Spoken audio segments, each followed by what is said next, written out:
because now the UFC controls the narrative, right? Look, we couldn't come to a deal. Hey, we already said, look, we can't make anybody fight here. We're not going to make you. If you don't want to be here, you just don't be here.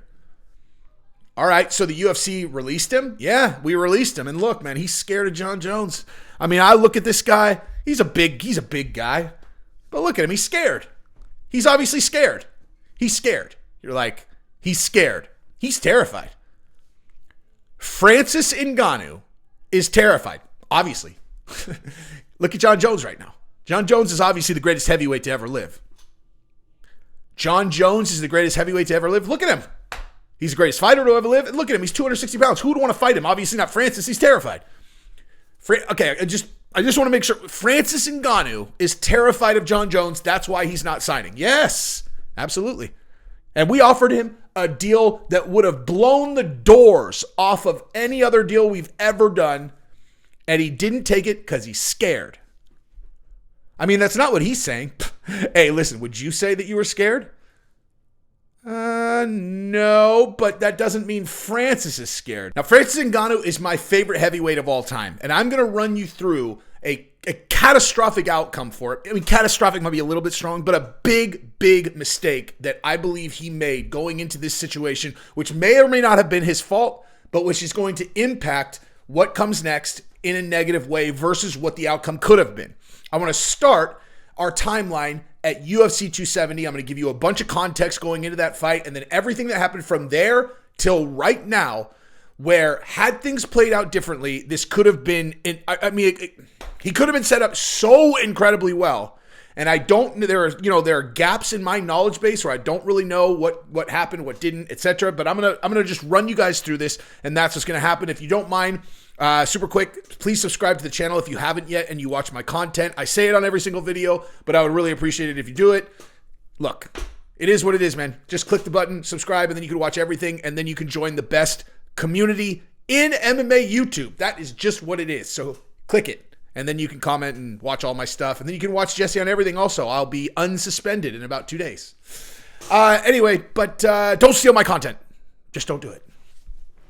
Anyway, all right, so UFC 270 is in January of 22, okay?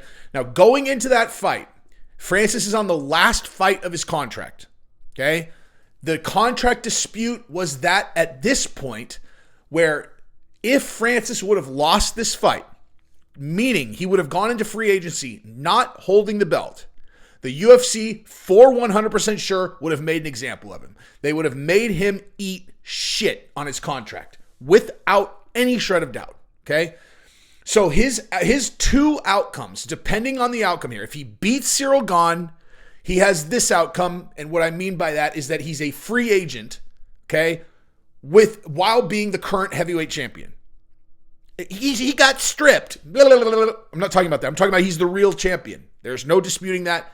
Francis is the real champion. So he goes into free agency as the world champion, which has never been done before.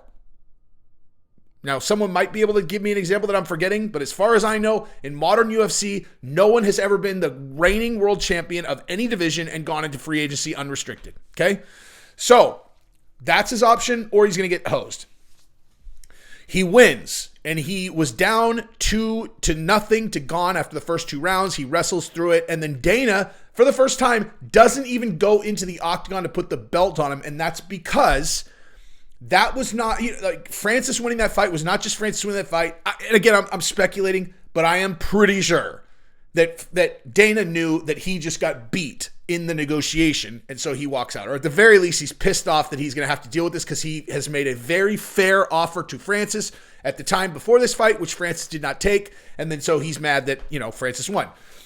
So from that moment until right now, you have this year-long thing where the UFC could try to make a deal with Francis, or Francis could try to make a deal with the UFC, but the two sides have major sticking points, like we talked about in the other video: the fighter healthcare, the lack of extensions. He doesn't want extensions, and he wants to be able to box. Now, all 3 of those are sticking points the UFC was not going to give in on, and so basically this was inevitable that this was going to be the outcome, okay? And so, also, in addition to that, in April, okay, In April of 22, Francis is in the ring in Wembley Stadium with Tyson Fury promoting a fight between the two of them. Here is the question that I have. How was Francis even entertaining doing anything else once that happened? Like, once that moment happened, how was that not just that's what's happening? Right? How was that not just that's what's happening? Because here's the deal. When you're in a situation like this, this is where the mistake was made, in my opinion. When you're in a situation like this where you know you are headed for free agency, okay, and you have this fight on the table, and you have a willing participant in Tyson Fury who brought you into the ring in April, okay? If you are able to just go, I'm not, like, this is what I'm doing, then here is what your outcome would have been, okay? It's like any other thing. When people ask me for advice in business or life, etc., which is very often one of the major, like kind of themes that I go back to all the time, is knowing what you want. You can't plan around a positive outcome if you don't know what you want, okay? And so think about that. Think about that narrative as I string this all together. So if Francis would have known for 100% sure that what he wanted to do was fight Tyson Fury, then from April, right? From April until now, he's planning around that, right? Now, as I understand it, Francis is managing himself right now. I think if I understand correctly, Francis is managing himself, right? He doesn't have like a whole team of people managing him. Okay. Now, I don't really know what the right play, wrong play with management is. Here's what I can tell you though. Okay. If you're going to do a Tyson Fury fight, you can't do that by yourself, right? You can probably negotiate your own contract with the UFC by yourself. You can't do a Tyson Fury fight by yourself. Okay? So if you were planning on doing a Tyson Fury fight, then you needed a team, and here's exactly why, and this is what was not done. If you know the UFC is not going to do Tyson Fury, which maybe they were and maybe they weren't, right? But even if they were pretending like they were, it only strengthens your negotiating position to be properly marketing that fight, okay? And at the very least, putting out messaging that implies that you are going to be a free agent and that you're going to go fight Tyson Fury. And then the millisecond that your contract is up, you don't like quietly just sit there and then just, and then let the UFC put out information that says that they've cut you, because now the UFC controls the narrative, right? Look, we couldn't come to a deal. Hey, we already said, look, we can't make anybody fight here. We're not going to make you. If you don't want to be here, you just don't be here. All right, so the UFC released him? Yeah, we released him. And look, man, he's scared of Jon Jones. I mean, I look at this guy. He's a big guy. But look at him. He's scared. He's obviously scared. He's scared. You're like, he's scared. He's terrified. Francis Ngannou is terrified, obviously. Look at Jon Jones right now. Jon Jones is obviously the greatest heavyweight to ever live. Jon Jones is the greatest heavyweight to ever live. Look at him. He's the greatest fighter to ever live. And look at him. He's 260 pounds. Who would want to fight him? Obviously not Francis. He's terrified. Okay, I just want to make sure. Francis Ngannou is terrified of Jon Jones. That's why he's not signing. Yes, absolutely. And we offered him a deal that would have blown the doors off of any other deal we've ever done. And he didn't take it because he's scared. I mean, that's not what he's saying. Hey, listen, would you say that you were scared? No, but that doesn't mean Francis is scared. But it does. But it doesn't. But it does. But it doesn't. That's what you think. It does. I mean, it's like, because if Francis would have, the second that he was a free agent, done a press conference, then he controls the narrative. Okay? That way, he says, listen, thank you to the UFC. Thank you to Dana. Look, I'm not going to try to do it. If I tried to do a Francis, voice, it would sound stupid, racist, and terrible. Like, just terrible, like it wouldn't be good, right? So I'm just going to say the things that he would have said, and I'm not going to try to do a Francis Ngannou voice because I love Francis. He is literally my favorite heavyweight of all time. So I don't want to sound like I'm mocking him, and that's what it would have sounded like if I did his voice. But here's exactly what you say. You say, thank you to the UFC. I want to personally thank Dana, Hunter, Sean Shelby, McMaynard, everyone in this organization for the incredible opportunity that they gave me, for all of the good times that we had. We might have haggled over the contract, but I respect these guys. I love these guys. And I'm going to be happy to come back here to fight John Jones and fight whatever heavyweights they have for me when I get back. But right now, I've got a mission that is a bigger mission than anything that I can accomplish in the UFC. When I was in a sand mine in Africa, and I set my whole life aside, and I went all in, my vision was to become the heavyweight champion in boxing. That was my vision. My vision when I sold my motorcycle to get boxing lessons was to become the heavyweight champion in boxing. Mixed martial arts is the best sport in the world, and I take incredible pride in being the heavyweight champion and the toughest man in the world. But I had a dream when I left Africa, and that was to become the heavyweight boxing champion. I was inspired by Mike Tyson, and I could not live with myself if I retired having not chased that dream. And that's what I'm going to do right now, and I'm going to do it against the Gypsy King. I'm coming for Tyson Fury. He's who I want. He's who's going to get it, and this is going to happen in front of the entire world. Bet your life that I will be the first person to knock Tyson Fury out. That is going to happen. He's never been hit by someone like me. Deontay Wilder hits hard. I hit harder. Deontay Wilder's fast. I'm faster. Tyson Fury thinks he's slick. He's not slick enough.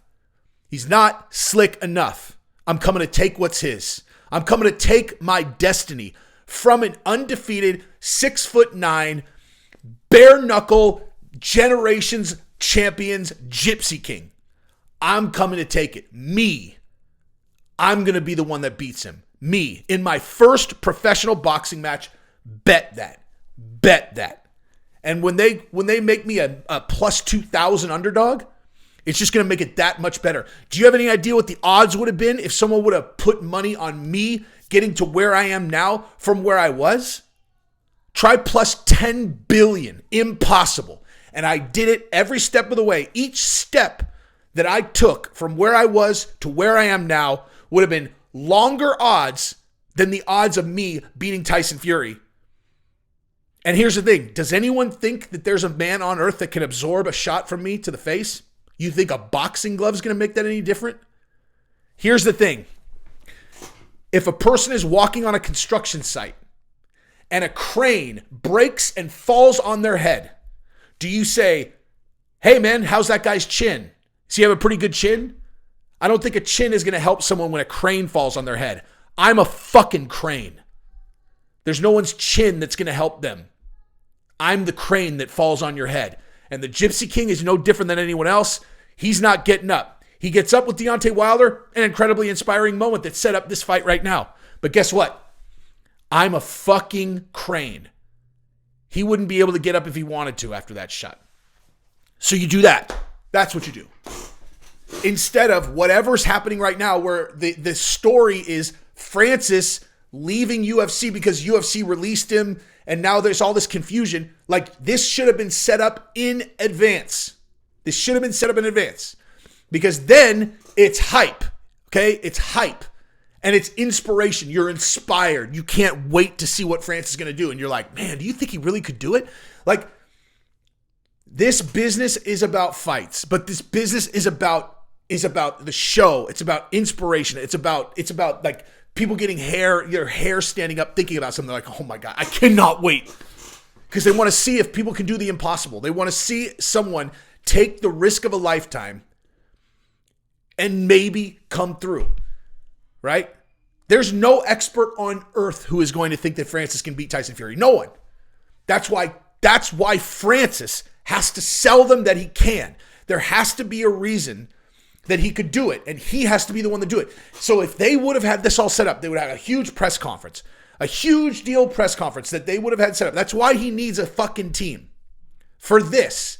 Like, just for this. Like, again, and I'm sure that his plan, from what I had heard, he was planning to re-sign with the UFC. But I bet you why that was is because the UFC was pretending like they were going to meet on those terms that he wanted. You know, they're like, oh yeah, we'll figure it out. We'll figure it out. And then he's looking at the contract. He's like, dude, I thought, no, I'm not fighting John Jones first. I'm not doing that. No, like, this is not fighter healthcare. Okay. These are the extensions are still there. This is just more money. You haven't met me on any of the things that we were talking about. So, in my opinion, and what I would suggest to people who watch this in the future, never rely on an organization that you are negotiating against to do the right thing. You have to have you need to be in the driver's seat. You need to be in the driver's seat where it's like, this is what we're setting up to do unless they come out of nowhere and do the right thing. Or, right thing, whatever. Unless they give me what I want, which is this. And if they're not going to do that, we're ready to go. We're set up and here we go and we're off to the races. Because you can't recapture this moment, right? Even if they do a Tyson Fury and Francis, they need to announce something immediately. Like that needs to get announced immediately, that there's something in the works, okay? Like, could you recapture that? Yes, but it needs to happen right now. Like this needs to happen like right now, not in 3 weeks, not in 2 weeks, not in now. Right now. Because guess what? The second that John Jones beats Cyril Gane, assuming that he does, Francis is not the heavyweight champion in the minds of the public anymore. Because right now, Francis is obviously the champion, but John Jones has never lost. He's gone up to heavyweight. If he definitively beats Cyril Gane, Francis's leverage is like, they're all, oh yeah, Francis? They're like, yeah, I'll watch that fight. You still can sell the fight, but it's not even remotely as sticky as if you establish right now that in that event, he is the heavyweight champion and he's going to fight the Gypsy King, and that's what it is. Because like people have the memory of a fucking goldfish. Like to me, of course he's a champion. Of course he's a champion. He's lost once. He's lost once to Stipe and he came back and he ran through everyone. People forget, dude. Francis looked like he was an absolute wrecking ball, just running through everyone. Like each UFC fighter was like a thing, and here's the wrecking ball that just, one by one. And then he ran into Stipe. And then they had this weird Derek Lewis thing that it was like, I don't even know what the hell that was. And then it was like, oh, I remember, I'm Francis. And then it was like, boop 13 seconds, boop 20 seconds, boop 30 seconds, boop 90 seconds, boop head decapitation, boop. Like he's back to the wrecking ball. There's no conversation. Like he's the heavyweight champion. But most people are goldfish and dumb ones. So this has to happen right now. That's what I've got. Peace.